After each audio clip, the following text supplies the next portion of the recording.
welcome to the night before Thanksgiving.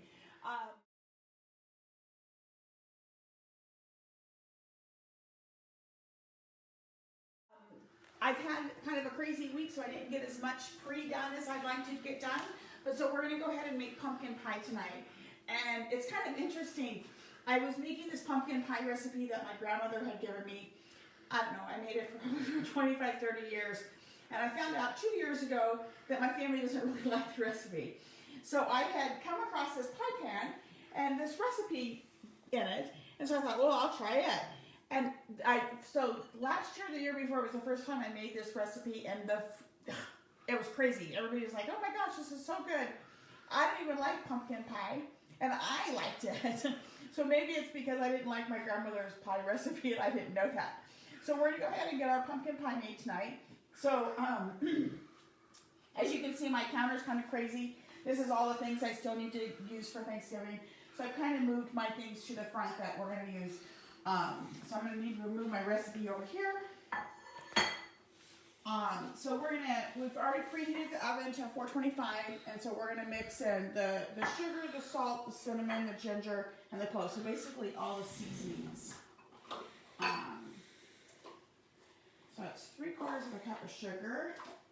I'm going to get my measuring spoons. I was trying to get this kind of ready so Charles didn't have to follow me quite so much. Okay, so we're going to go ahead and mix in the dry ingredients here. So we're going to need 3/4 of a cup of sugar. Now, I don't really cook with sugar that much anymore, so I hope to goodness I have 3 cups. If not, we'll be adding a sugar substitute, but I think I'm going to do it.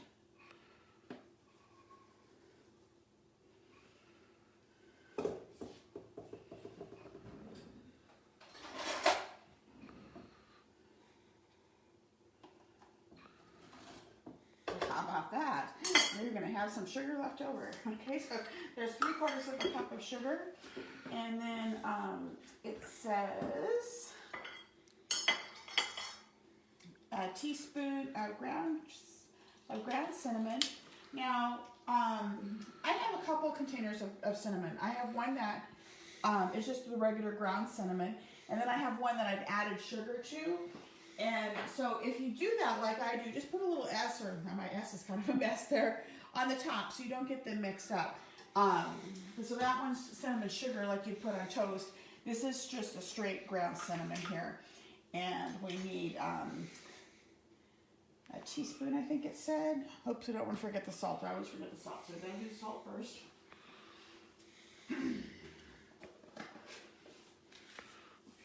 So we need a 1/2 teaspoon of salt.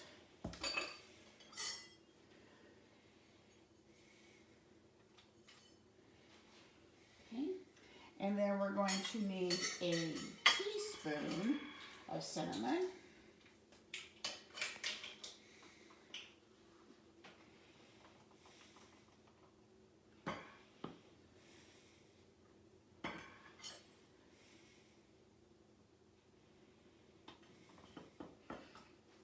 And because this is baking, you're going to want kind of precise measurements, okay? And then we've got our ginger, and we're going to use a teaspoon of ginger. And this is ground ginger, okay?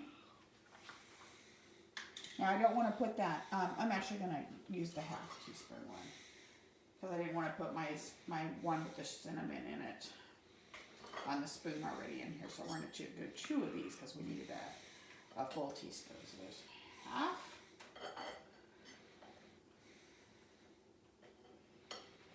And the other 1/2. Okay, and now we're going to need 1/4 of a teaspoon of ground cloves.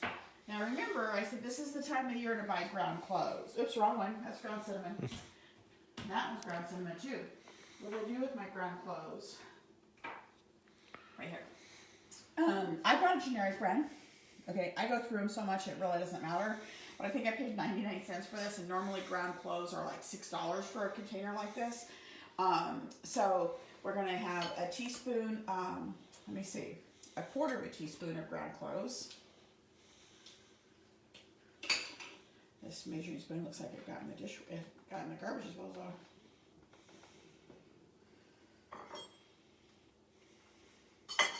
Okay. So we've got our sugar, we've got our salt, we've got our cinnamon, and our ginger. So we're just going to go ahead and fold this together. It'll almost look like cinnamon sugar when we're done here. Okay.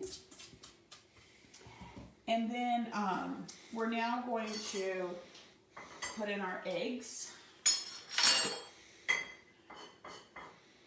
So, okay, so it actually says beat the eggs in a separate bowl, so I should have read on. Like I said, this is only the second or third time I've made this recipe, so I'm going to set that aside and get a different bowl to beat my eggs in.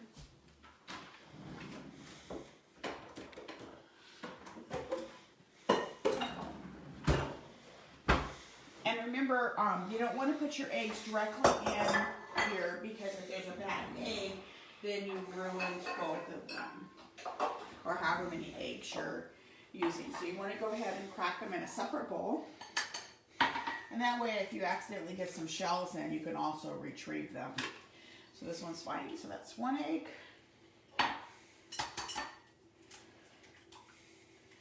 Now, as a kid, I had always heard run your eggs down the garbage disposal to sharpen your blades. Well, we had a plumber out this week because our garbage disposal was backing up and we couldn't get it cleared. And the first thing he asked, he says, "Are you running eggs down it?" And I had ran eggs down it a couple of days before. So don't do the mistake I did and put eggs down to sharpen your garbage disposal blades. Okay. So now it says go ahead and beat the eggs.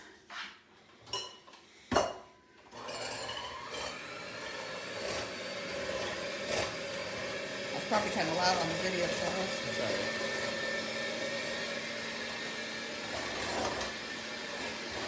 So when you're beating these, you're just kind of beating them so they're nice and blended together. Okay, and then we're going to go ahead and add this ingredients. I would have used a smaller bowl if I had read the directions. Okay, and we're going to go ahead and mix these in.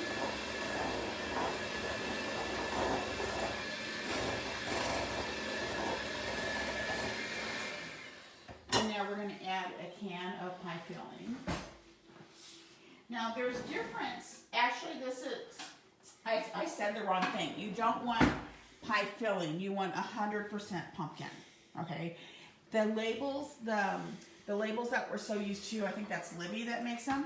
The labels look almost the same, so be very careful. The picture I think is the same. One will say pumpkin pie filling, and the other one will say 100% pumpkin. You want to get the 100% pumpkin when you're making pumpkin pie. With this recipe anyway, you might have some others that call for the pumpkin pie filling, so you want to be careful what recipe you have. And you want to check your ingredients. A lot of times if it says pumpkin pie filling, it's actually butternut squash. Yeah.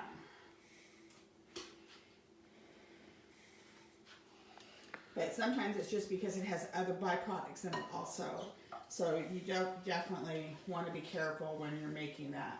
And if you get ready to do this and you have the pumpkin pie filling, like Charles says, some of them are butternut squash. So if you look at the ingredients and it's that with maybe just a little bit of sugar, don't make a trip to the store. You can go ahead and use that. It's just going to taste just a little different, but it shouldn't really taste that different. So now we're going to blend this together.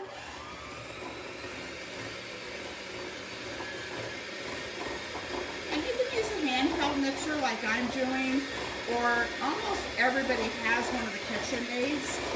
I usually don't get my KitchenAid dirty for a small project like this, but if that's what you got, that's what you got.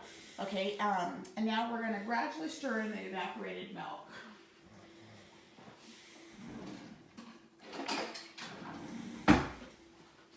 Actually, I think I'm going to take the top completely off. So you want to make sure and shake your evaporated milk because depending on how long it sat at the store, it might actually be kind of solid on the bottom. And particularly if you're going to open it with the church key, you might not see that. So I'm going to go ahead and open it with a regular can opener.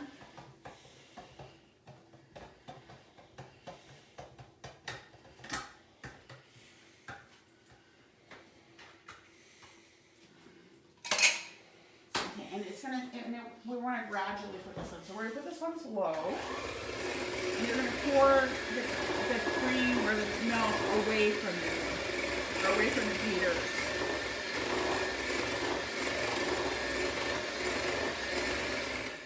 Actually, I'm going to stir this in instead of beating this in. The beating's going a little fast.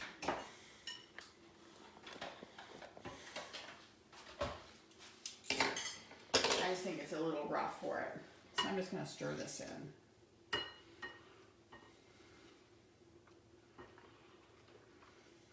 So you'll see that it kind of looks like a marble cake. You want to kind of blend that in. You don't have to blend it in completely, but mostly before you add your next little batch.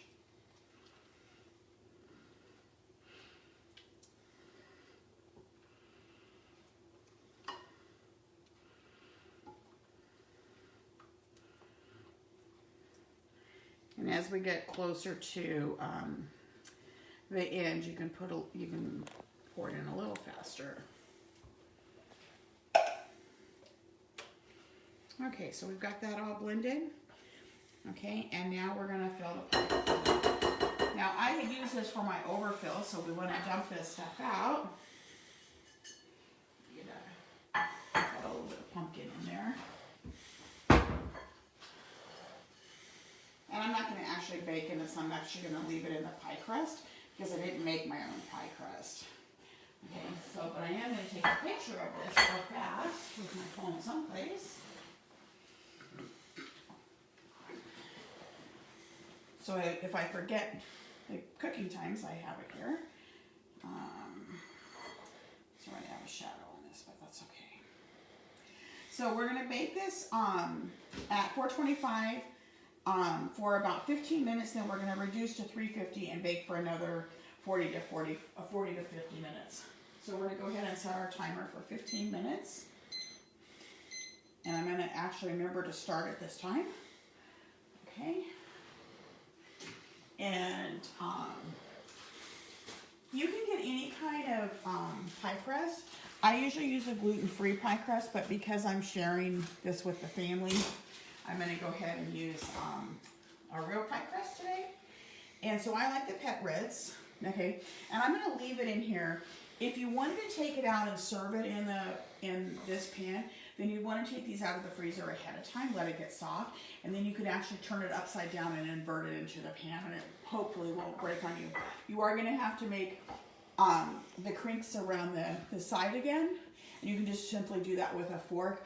My family calls these the ears because my godfather, which was also my uncle, back in the day, they had put, my great aunt had put a pie in the window to cool, and when she came back, there was no crust on it, and she asked all the kids who ate, who got into the pie. Nobody got into the pie, and then my Uncle Red said, well, I didn't get into the pie, but I ate the ears off of it. And so he ate all the crust off of it. So we call it the ears in our family. But so you can re-crunch these if they want. This is a little smashed over here. If it was more smashed, I might go ahead and pretty it up all the way. But since it's only on that one little section, I'm going to leave it as is. So let me see if I can do this opposite-handed. So we're going to go ahead and pour this in.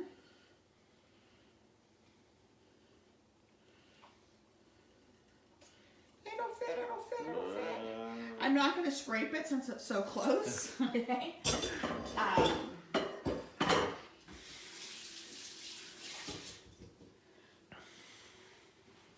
And because it is so close, I'm going to actually open the oven. I'm going to walk it to the oven first, and then I'm going to open the oven door.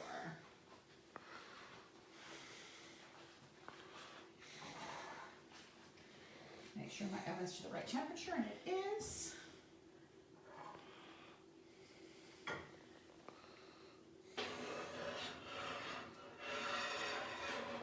So we're gonna cook this for 15 minutes, And then we're going to reduce the temperature to 350 and cook it for another 40 to 50 minutes. So we're going to actually, can we pause this video since we're live, Charles? Nope. Okay. So It's live TV. I guess we're doing a two-part video because you guys don't really want to watch the oven baking for an hour. So we're going to go ahead and do a second part in the video, or I might just post a picture. But all you have to do is is you check it. I believe it will tell you even on that recipe, and I'll post that recipe online also. I think it says poke it till it comes out clean. Okay, so it says bake. So we're going to bake it 15 minutes. Then we're going to turn it down to 350. We're going to bake for another 45 minutes, and then insert a knife in the center. Make sure it comes out clean, and then we're going to cool it on a wire rack, leaving it in that pan for 2 hours, and then we can either refrigerate or serve it. We're going to refrigerate it overnight. But so I'll post a picture of it tonight after it comes out. So if you have any questions, feel free to call me, text me, send me a message, post it on this video if you have any comments. Charles, do we have time? Should we go ahead and make the dressing tonight? We can do that. Okay, so I don't have, let me clean this up really quick. Oops, I used that. I'm going to save this because I'm going to make a second pumpkin pie actually. So the salad dressing we're going to make tonight, it's a cherry Vidalia winter salad recipe, and it calls for cherry Zinfandel sauce. And cherry Zinfandel sauce was a Tastefully Simple product that we had before. Remember, we found this recipe on the website, but they're no longer selling cherry Zinfandel sauce. So we're going to try and experiment, and I think it's going to work. So we bought some dried cherries, and we bought some Zinfandel. The big bottle. The big bottle because I'm an alcoholic. Yeah. We just bought the small bottle because we're not going to use that much of it. So we're going to go ahead and we're going to put in a quarter of a cup. It says a quarter of a cup of cherry Zinfandel. So we're going to because the cherry Zinfandel sauce was almost as thick as the barbecue sauce, but not quite. And so I got to thinking about this because if I just do the cherries and the white wine, like in the wine, like you would if you're making like figgy pudding and rehydrating it, other dried fruit, it's not going to be thick enough. So I'm going to go ahead and put in a quarter of a cup, a little over a quarter of a cup. Okay, and then I'm going to put in enough of the white Zinfandel to just kind of cover the dried cherries, because I want it to be kind of thick. So I'm going to let that sit and kind of rehydrate, and I may kind of smash it with a fork, and I may add some more Zinfandel. I'm not sure what it's going to need. So let's see what the rest of this says. It says combine. So all we really do with this is add the salad dressing to it. So and then the salad itself gets cranberries or craisins, some blue cheese, some walnuts or pecans, and so we're just going to go ahead and let this sit. So like I said, I may as it starts to hydrate, I'll take this fork. I'm going to take a fork and kind of smash them a little bit, just to kind of help rehydrate them, and I want them to kind of be chunked. So I'm going to let this hydrate, and I will give you a picture of that later. Hopefully this is going to turn out. If not, we'll make another salad dressing. But I think this is going to work good. So I'm going to leave this fork on top of here because I'm going to kind of smoosh it every now and then. And I think that's it for tonight. We might, depending on how the pie's going, it's about 7:15 here on the West Coast. I may go ahead and make my stuffing. It's actually going to be dressing because it's not going to go inside the turkey. I may make that tonight. I might not because it is getting kind of late for my East Coast people. So I will post a picture of the pie recipe, of the finished pie, I should say, and I will look forward to chatting with you soon. And then tomorrow we're going to make the rest of the dinner, including the turkey. And we'll even do a segment on how to carve the turkey. Charles learned how to carve my grandfather, right? And it's really nice because you take the turkey breast comes off all in, well, in 2 pieces, that each turkey half, right? Yep. In 1 piece, and then you slice it. And Charles gets reviews every year about how nice it is with the turkey. He does have a problem that there's not much skin left on the turkey breast when he goes to carve it, because I steal the skin ahead of time. So just like my grandfather, he's always yelling at me about leaving the skin on. Granddad actually used to make 2 turkeys, one for me to skin and one for us kids to skin, because I wasn't the only one, and one to carve and serve the guests. So I will check back with you in about a little over an hour and post a picture of that pie recipe. We'll see you tomorrow, and happy Thanksgiving.